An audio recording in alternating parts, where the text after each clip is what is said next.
Good morning, good afternoon, good evening sa sulok ng mundo. Guys, tara samahan nyo si Madam Lisa Mix Video. Magluluto ako ng tinola. Nagigisa muna tayo ng ginger. Maglalagay na tayo ng garlic. Dami-damihan natin. Ngayon guys, magtitinola ako gawa ng sobrang lamig dito ngayon. Tapos mamayang gabi mag-i-snow ng malakas. Kaya bukas, maraming snow. Magla-live po ako bukas. Simpleng tinola lang po itong gagawin ko para maano ang aming lamig sa katawan. Ilagay na po natin ang chicken.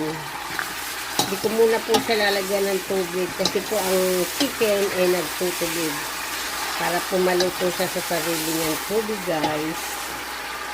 Lagyan na po natin ng tubig, ng water. Dalawa pong ganito para maraming sabaw. Ito po yung pangalawa.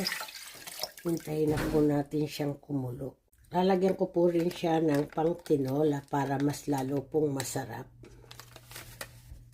Iubusin na po natin to.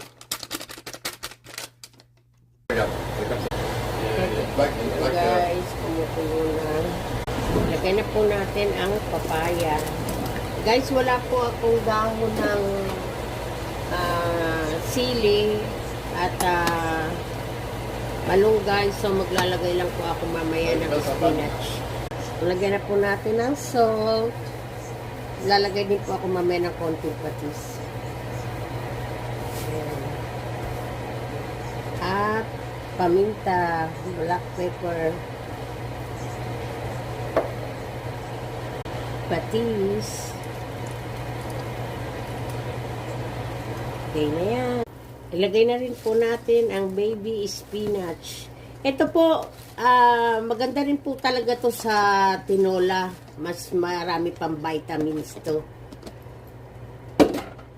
Kahit po sa munggong, ginisang munggo, masarap din po ang baby spinach. So, and guys, luto na siya. Ayoko po ng lango ang aking gulay, kaya pinatay ko na ang apoy. Eto na nga guys, ayan na ang aking tinola. Tinola ni Madam Lisa Mix Video. Thank you guys. Sana panoorin nyo ang aking mga videos, short video ni Madam Lisa Mix Video. Tomorrow I have